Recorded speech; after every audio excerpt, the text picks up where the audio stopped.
Have you ever watched a stranger?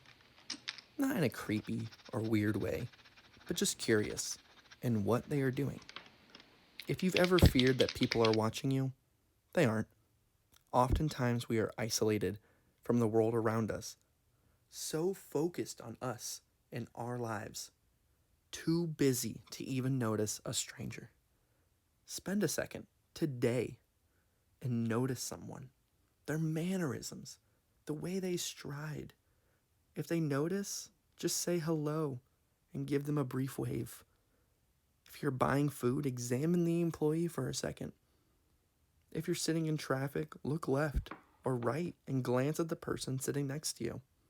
I appreciate this world and the people in it, and giving them my eyes for a second helps me to realize that this is a big world and we are all little pieces in it.